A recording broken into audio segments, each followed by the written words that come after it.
Hi again, everyone. And just wanted to let you know, contrary to popular belief, I am still around. I am still recovering very slowly, but I am worlds better than I was when I last posted, I think close to a month ago now. And I hope to continue to recover. So I believe I'm continuing to recover. And who knows, maybe by the new year, all will be well again. In the meantime, a couple of weeks ago, I think there was a political event here in the States, and that some things fundamentally shifted in the way that in the U.S. Legislative and executive branches. And so, being here in the leafy suburbs in the Northeast, I thought that I should address this at least briefly because there's a number of distraught people around here because of what they believe this political change means. And I think there are some habits that I just want to provide some potential advice for. It might be helpful, it might not. But if you are on the somewhere on the political spectrum that is distraught or upset over the outcome of the election, I would advise a couple of things. But the first is that there's a difference between being an informed voter and being overexposed to all of the minutiae of every single little thing that somebody may have said at some point that may have some particular meaning, and everyone get up in arms about it. There's no sense in trying to stay on top of the up to the minute between cable or broadcast television and the newspapers and magazines and YouTube and other online forums and online resources. It's too much. It's best to take a step back, because if everything is upsetting, then at some point when there's a real thing that you want to do something about, that you want to, I don't know, pick up a sign and go down and exercise your First Amendment rights along with a whole bunch of other folks, you'll hear about these things. You'll hear about the big things as they take place. Therefore, stepping away is a permissible thing to do, because there is just going to be this day-to-day upset of the chaos of different people saying different things, people saying outrageous things in order to get outrageous reactions. The best thing is not to react to those things, because it's just going to lead to a burnout for when the real issues that need attention come to light. So, in line with that, I also wanted to mention that if you have the opportunity to take that unplugging time that may have been spent on excessive consumption of political media, and instead bring that into doing stuff in the community, or even just taking care of yourself, taking self-care, taking care of friends and family, doing something good in the community.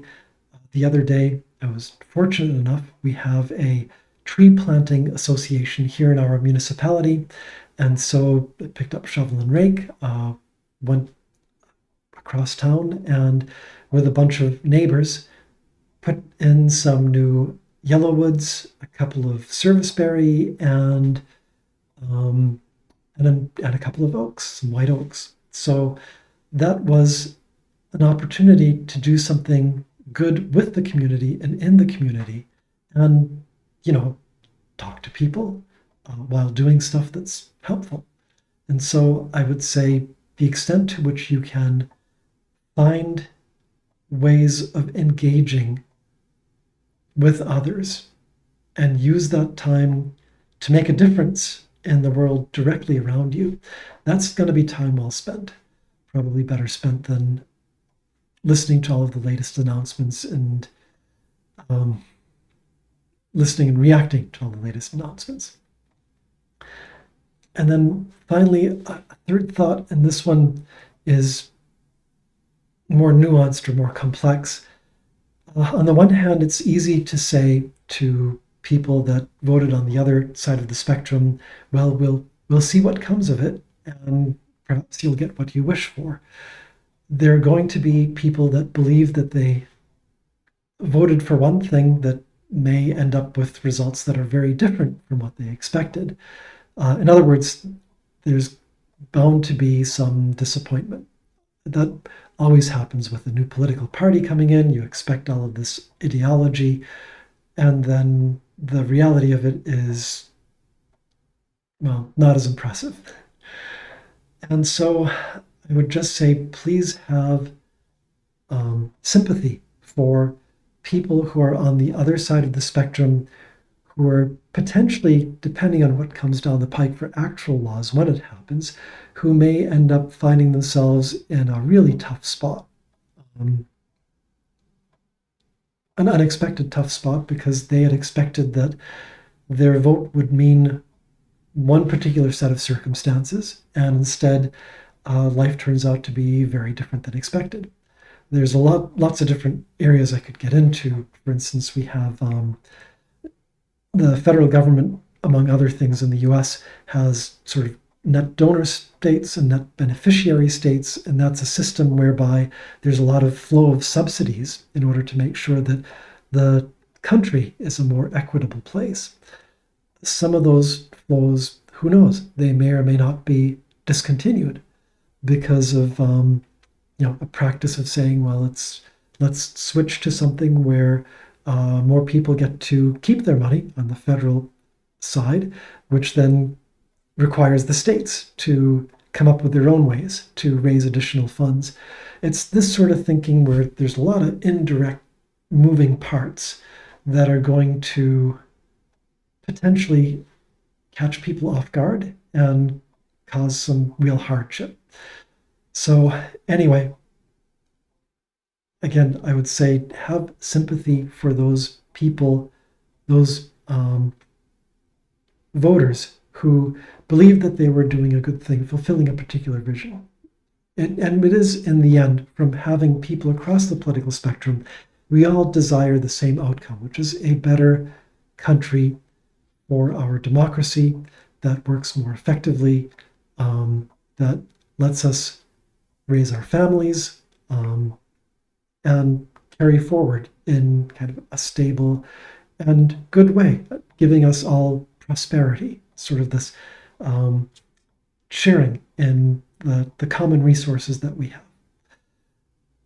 The outcome invariably falls short. How short, we will see for this administration, but in any political party, there's always the grand vision, and then the vision meets reality, and things turn out different than we'd hope. But in the end, I'm looking forward to continuing this grand experiment in the States.